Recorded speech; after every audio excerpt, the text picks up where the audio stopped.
아멘. 영광의 박수를 주님께 돌리십시다. 어느 추운 겨울날 어린아이가 강물에 빠졌습니다. 순식간에 사람들이 몰려와서 다들 발을 동동 구르면서 저를 어째 저러다가 죽겠다. 누가 좀 들어가서 구해달라고 소리를 쳤습니다. 발을 동동 구르면서 사람들이 그런데 아무도 들어가려고 하지 않는데 한 군인 하나가 용감하게 물속에 뛰어내리는 모습이 보였습니다. 그리고 아이를 무사히 구출해냈죠. 사람들은 탄성을 지르면서 확실히 군인은 다르다 이렇게 이야기했어요.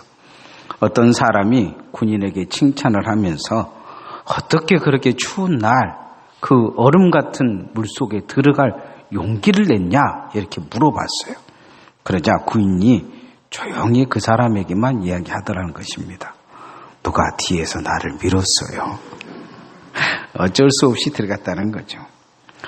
사람들은 그 상황에서 군인이라면, 경찰이라면, 소방대원이라면, 그런 사람이 옆에 있다면 당연히 그렇게 해야 된다고 생각했을 것입니다. 만약에 소방대원이 평상시 복을 입고 거기에 가만히 눈 뜨고 서 있었다는 것을 발견된다면 나중에 그 사람은 아마 목이 잘리든지 비난을 받든지 그렇게 될 것입니다.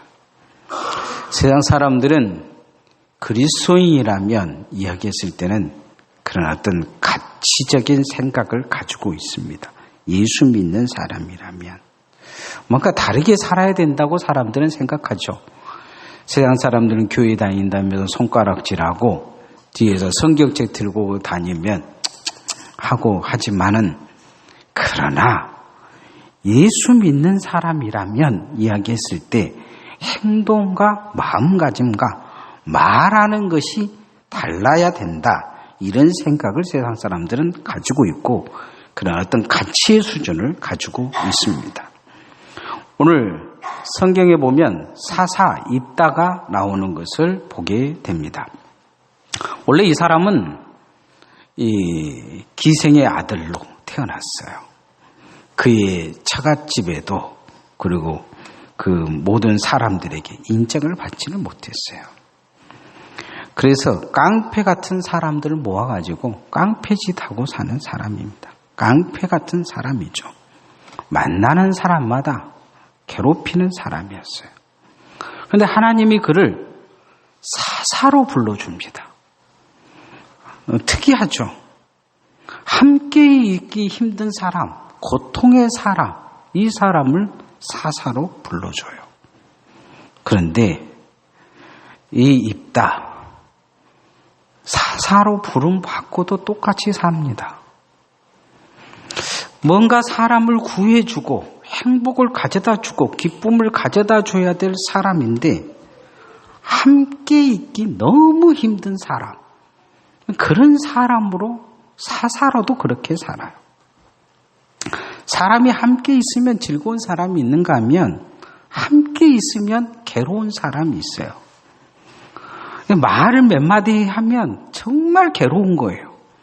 말을 더 이상 하고 싶지가 않아, 그 사람하고. 근데 꼭 그런 사람들은 또 와서 그런 이야기를 해요. 말 안 하고 산다고. 본인이 말하기가 힘든 사람인지를 잘 모르는 거지.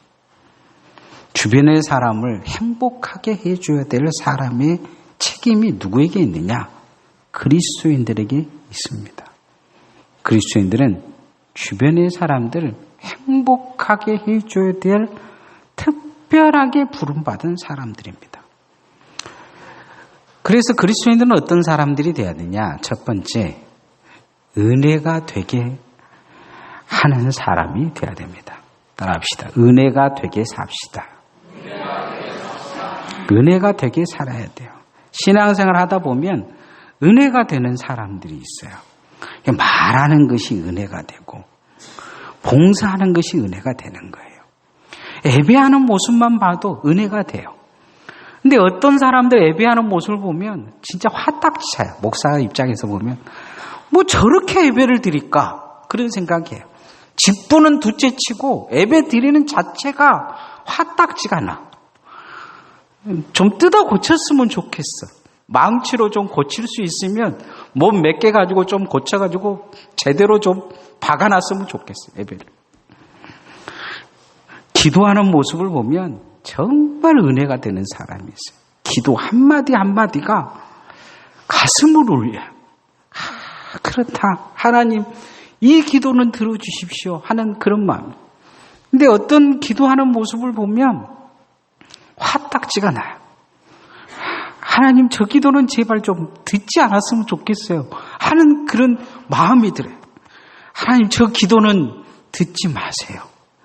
제가 아멘이 안 될 때가 있어요. 제발 저 기도는 좀 듣지 마세요. 우리가 은혜를 잘 흘려보내며 살아야 될 줄 믿습니다.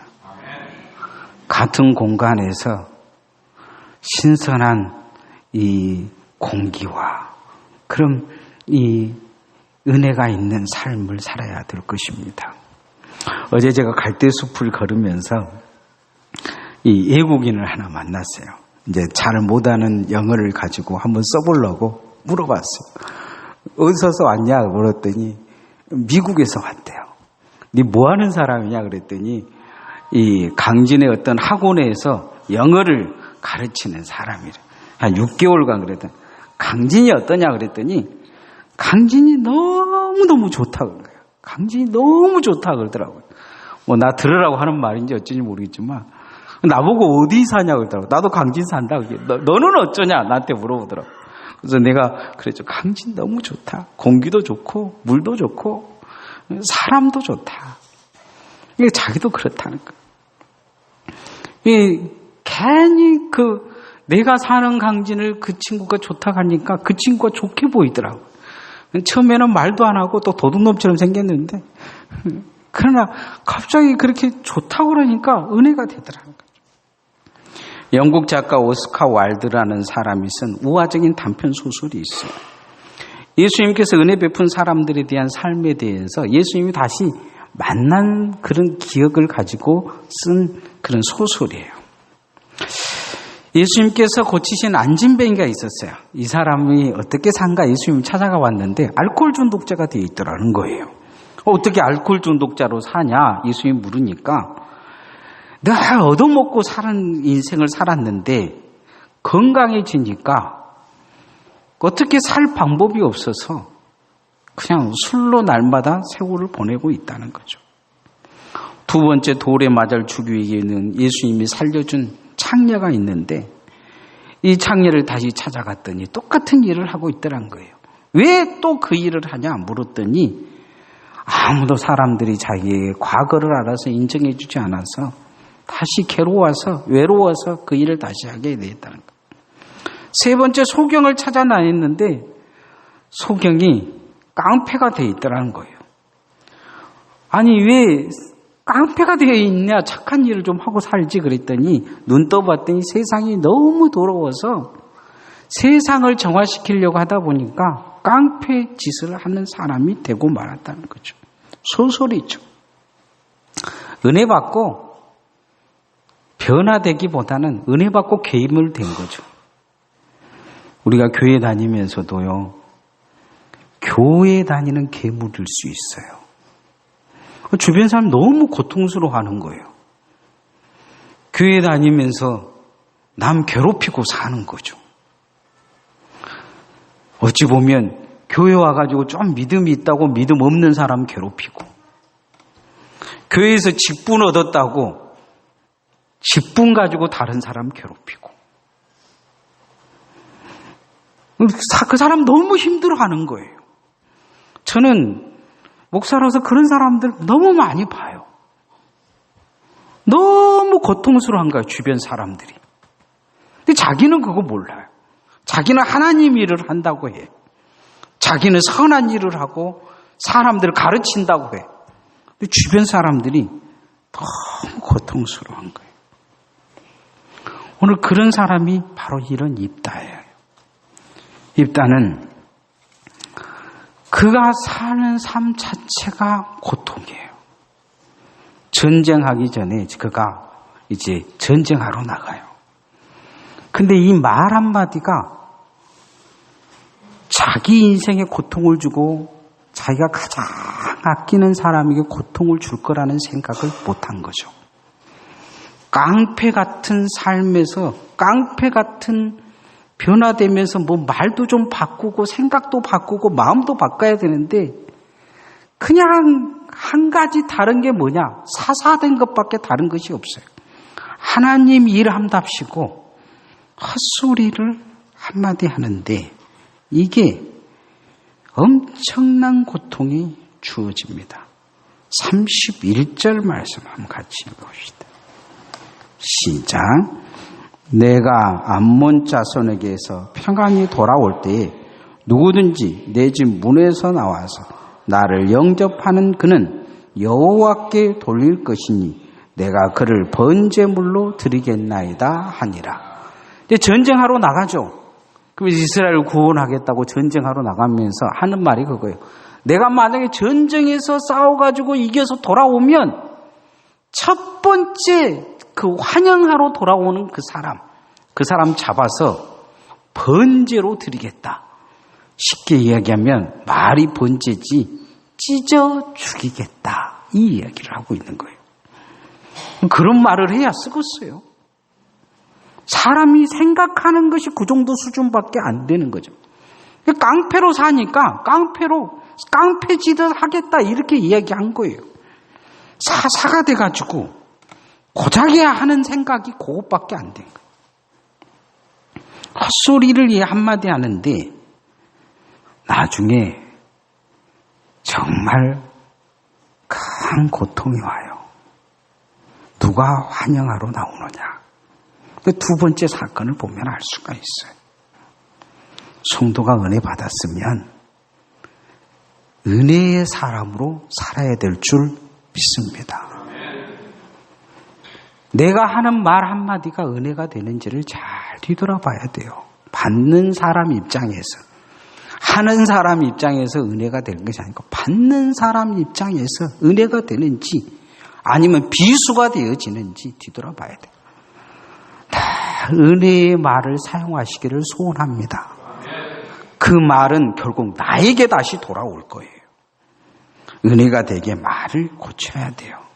행동을 고쳐야 됩니다. 무엇을 결정해도 은혜가 되게끔 해야 돼요. 나중에 이 은혜가 되지 않으면 어떻게 되느냐? 저주로 돌아와요.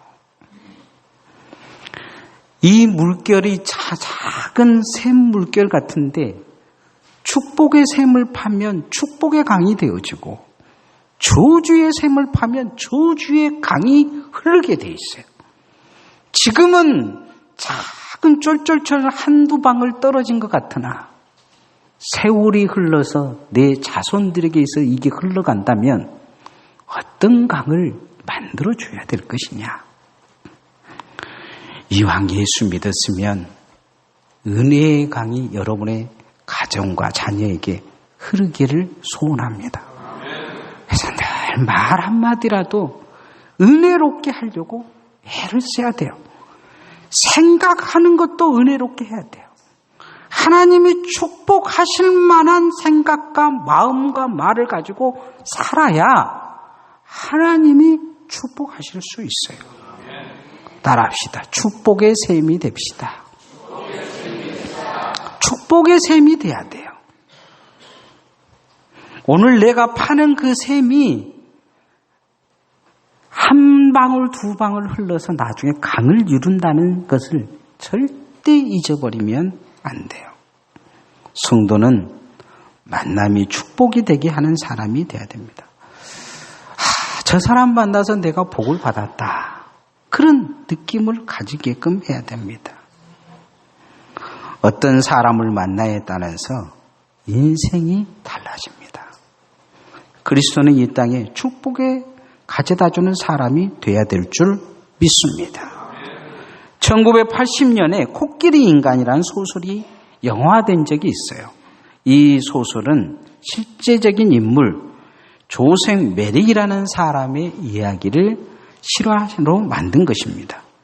존 메릭은 다발성 신경섬유 조증이라고 해서 희귀병 때문에 얼굴이 점점 코끼리로 변한 거예요. 한 의사를 만나서 그가 수술을 해준다 그래서 이 희망을 가졌는데 수술을 하면 할수록 더 괴물이 되어지는 거죠. 그래서 사람들은 코끼리 인간이라고 이야기를 해요. 그래서 이 조셉 메릭을 애들이 만나면 기절을 해버려요. 너무 괴물처럼 생겨서. 그런데 어떤 사람들이 이 사람을 보고 돈벌이가 되겠다고 납치를 합니다. 그리고 서커스단에 데리고 가요. 그 서커스단에서 그렇게 매를 때리면서 앞에서 괴물이라고 그렇게 공연을 시킵니다. 이게 너무 불쌍하게 본 사람이 그를 구해줘요. 당시 영국의 최고 배우 매직 캔들이라는 사람이 구해주면서 그에게 한 희극 대본을 줍니다. 노미오와 줄리엣이라는 대본을 줘요. 그리고 외우라고 해요. 자기를 구해준 사람이기 때문에 그는 그것을 줄줄줄 외웁니다. 그런데 이 매직 캔들이 이 조셉 메릭을 자기 공연에 초청을 합니다. 이 노미와 줄리엣을 보기 위해 많은 사람들이 와 있는데 자기 얼굴이 너무 흉하니까 얼굴을 퉁퉁 수건을 감고 한 곳에 숨어 있었어요. 그런데 그에게 와가지고 그를 꺼내면서 수건을 감은 얼굴을 보면서 그렇게 이야기합니다. 메릭 씨, 이제부터 당신이 노미오입니다. 나는 노미오가 못 된다고 이야기해요. 대본 외웠냐니까 외웠다 그러니까 당신은 이제부터 노미오입니다. 그래서 조셉 메릭은 신들린 사람처럼 전력을 다해서 노미오 역할을 합니다. 그때부터 사람들은 이 사람을 다르게 보기 시작해요. 스스로도 저주받은 인생이라는 자기 자신을 저주하며 살았던 이 사람. 그런데 매직 캔들이라는 여배우를 만나면서 자신이 축복받은 사람이라는 것을 발견하게 됩니다. 한 사람의 손길이 축복으로 인도해 준 것입니다. 저는 저희 교회를 만남이 축복의 만남이 되었으면 좋겠습니다. 그러기 위해서는 서로 축복해 줄 수 있어야 돼요. 누구 때문에 교회에 상처받고 누구 때문에 고통받고 그런 신앙생활을 하게 해서는 절대로 안 될 것입니다. 서로가 서로를 위해 축복하고 그렇게 하나님의 은혜가 함께하도록 만들어줘야 될 줄 믿습니다. 오늘 입다가 그런 마음을 가졌다면 어쩌을까 그런 생각을 해봐요. 오늘 34절 말씀 한번 같이 읽어보십시다. 시작. 입다가 미스바에 있는 자기 집에 이를 때에 보라 그의 딸이 소고를 잡고 춤추며 나와서 영접하니 이는 그의 무남 동료라. 처음 맞이하고 나온 사람들 찢어 죽이겠다고 이야기했는데 누가 처음 맞이하고 나오냐? 자기 딸이 나온 거예요. 만약에 자기 딸을 찢어 죽이겠다고 생각을 했다면 그런 생각을 안 할 거예요. 자기 딸이 맨 처음 그렇게 환영하고 나왔다고 생각했다면 그를 최고로 축복의 사람으로 그를 세울 것이다. 이렇게 이야기하지 않겠습니까? 그런데 이 깡패 같은 삶, 그런 생각 자체를 못한 것이죠. 그래서 결국 찢어 죽일 생각밖에 못한 이 사람, 자기 나를 찢어 죽이는 삶으로 결론이 납니다. 성경은 그렇게 가르쳐주고 있어요. 축복하는 자를 축복하고 저주하는 자를 저주할 것이다. 아브라함에게 하시는 말씀이에요. 근데 교인들은 이 구절을 읽으면서 되게 착각들을 하는 경향이 있어요. 자기가 아브라함인 줄 알아. 그래서 나를 저주하면 저 사람 저주받고 나를 축복하면 축복받는 줄 알아요. 근데 그건 되게 착각하고 사는 이야기예요. 예수님은 이 구절을 다시 해석하시는데 어떻게 해석하시냐? 받고 싶은 대로 대접하라고 이야기하고 계셔요. 우리는 나를 아브라함으로 생각하기보다 옆 사람을 아브라함으로 생각하고 살아야 돼요. 저 사람 저주하면 내가 저주받고 저 사람 축복하면 내가 축복받는다고 생각하고 살아야 돼요. 한국 교인들은 자기가 아브라함인 줄 알아. 아니에요. 옆 사람이 아브라함이에요. 가끔은 목사님들도 자기가 아브라함인 줄 알고 목사 뭐 어쩌고 하면 저주받는 줄 알아. 아니에요. 누구든지 예수 그리스도 믿는 사람들은 아브라함의 자손이라고 말씀하고 있어요. 그래서 축복하고 사는 자는 축복받고 저주하고 사는 자는 반드시 저주받게 돼 있어요. 이왕 하나님 앞에 예수 믿는 사람이라면 축복의 습관을 들이시기를 소원합니다. 내 자식 잘 되기를 원한다면 남의 자식 잘 되기를 축복할 줄 알아야 돼요. 내 가정이 잘 되기를 원한다면 남의 가정 잘 되기를 원할 줄 알아야 돼요. 뿌린 대로 거두어요. 내 자식에게 뿌리기보다 남에게 뿌린 대로 내게 그대로 돌아온다는 것을 잊어버리면 안 돼요. 그래서 축복하는 삶을 사시기를 소원합니다. 옆 사람은 뭐냐면 축복합니다. 사람을 보면 축복하는 눈을 갖고 봐야 돼요. 저 왼수 그러면 안 돼요. 여러분이 딱 눈 보고 저 왼수 보면 하나님도 여러분 보고 그래요. 저 왼수 오늘 또 왼수짓 하네. 예수님이 그러신다고요. 누가 여러분 앞에 좀 모자란 행동을 하고 모자란 사람을 보더라도 저 사람을 주님 축복하셔서 믿음의 사람으로 세워달라면 여러분의 믿음을 하나님이 세워주고 축복의 믿음 주실 거예요. 저는 여러분이 그렇게 축복의 사람 되어지기를 소원합니다. 누구든지 교회 오면 축복하면 하나님이 여러분을 축복하실 거예요. 그래야 기쁨이 내 안에 있어요. 기쁨의 사람이 됩니다. 따라합시다. 기뻐하는 사람이 됩시다. 교회 오면 기쁨이 있어야 돼요. 이 기쁨이 있으려면 어떻게 해야 되느냐? 은혜가 있어야 돼, 은혜가. 내가 은혜를 흘려보내면서 다른 사람을 축복하면 내 안에 기쁨이 있어요. 교회를 하는 것도 기쁨이 있어요. 감사가 있게 돼요. 몇 주 전 우리 교회 집사님께서 병원에 입원하셔서 수협에 마치고 여전대 회원들과 잠깐 신방을 하면서 정치인 이야기했는데 여자 집사님들이 그런 거예요. 그 어떤 여자 정치인이 하나 있는데 누구라고는 내가 말은 안 하지만 좌우지간 주는 거 없이 밉다는 거예요. 주는 거 없이. 어느 날부터 헛소리하고 꼭 미운 말만 TV에 나와서 해요. 나도 보면서 내가 이해가 돼. 나도 좀 미웁다는 생각이 들어요. 어느 여인이 전염병에 걸려서 기독교 병원에 입원하게 됐어요. 그런데 처음엔 자기를 이제 간호하면서 이렇게 안내준 사람이 정규 간호사가 아니고 교육도 안 받고 이제 실습하고 오는 간호사인 거죠. 그런데 이 의사가 회진하니까 이 환자가 그 담당 원장에게 그렇게 이야기를 한 거예요. 저 간호사, 내 간호사로, 담당 간호사로 특실에 있는데 이렇게 하게 해달라. 그러자 의사가 원장이 그래요. 더 좋은 간호사들도 많은데.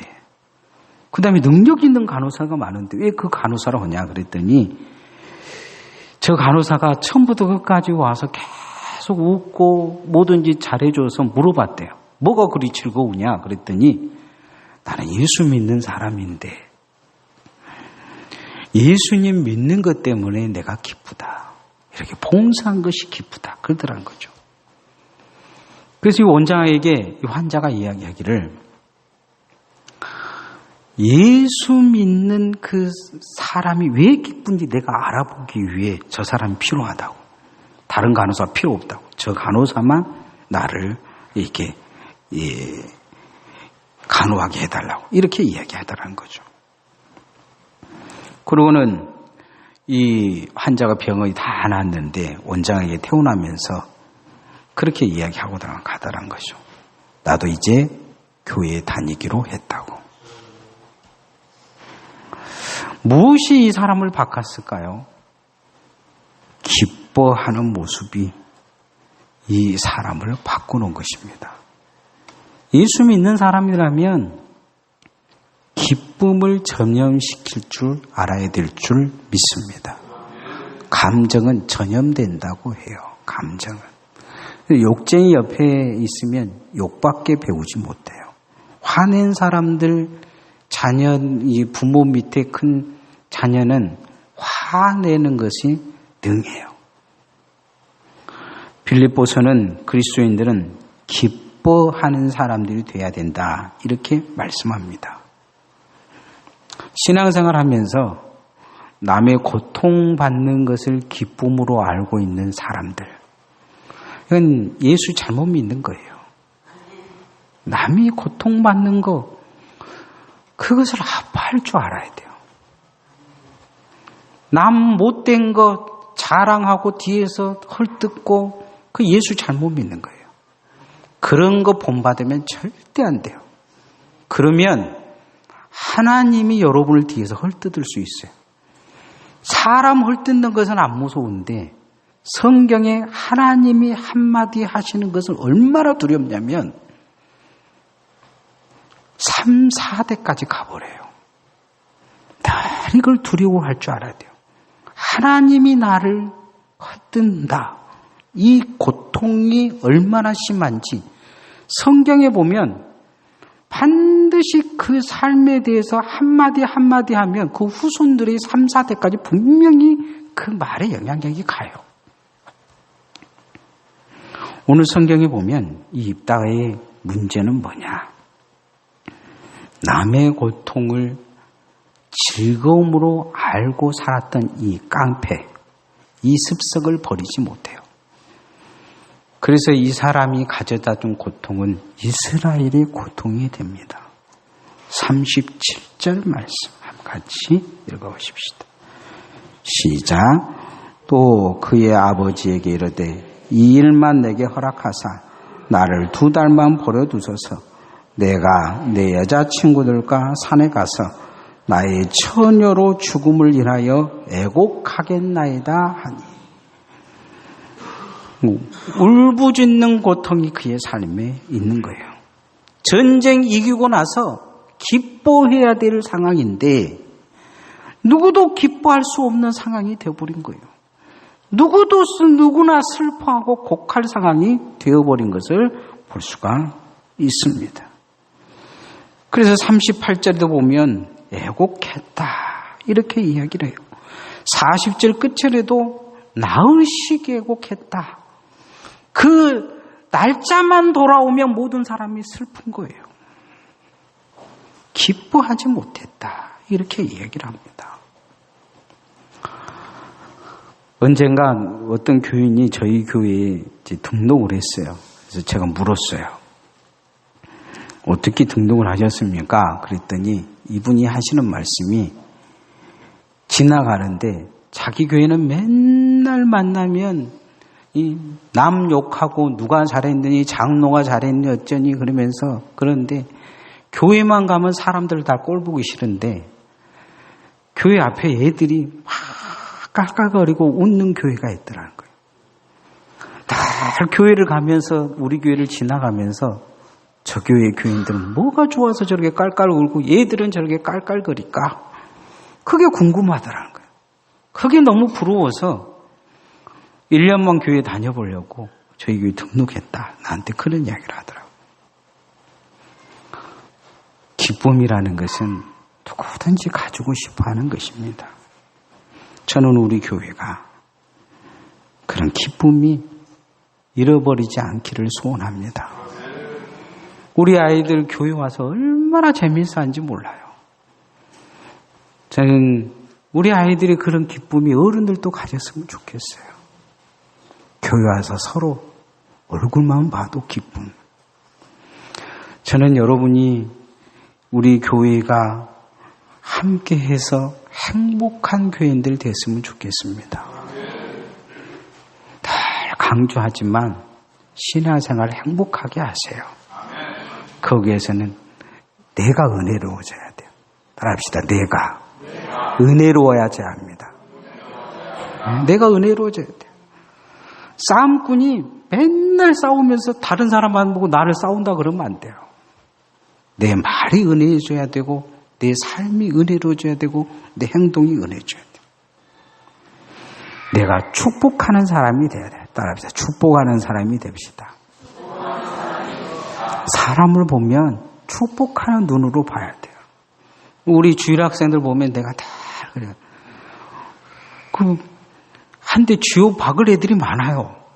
막 이 예배 시간에 돌아다니고 예배 시간에 화장실 갔다 오고 예배 끝나면 한 대 쥐어 바꿀 수 있어요. 그러나 교회에 나온 것만으로도 고맙고 감사해요. 응? 설교 시간에 막 움직이고 한 대 쥐어 바꾸고 소리 지를 수 있어요. 고마워요. 축복하는 눈으로 봐야 축복이 되지. 저놈의 새끼 예배만 끝나봐라. 내가 한 대 쥐어 박아놓을 거다. 그러면 얼마나 믿게 보는지 몰라요. 축복의 눈으로 보면 다 축복의 사람이요. 그 축복이 내게 돌아올 수 있어요. 그래야 기뻐요. 화가 나지 않고 행복할 수 있어요. 신앙생활 다른 사람이 문제가 아니고 내가 문제일 수 있어요. 기쁨이 회복되어져서 행복한 신앙생활 하시기를 소원합니다. 찬양하십시다.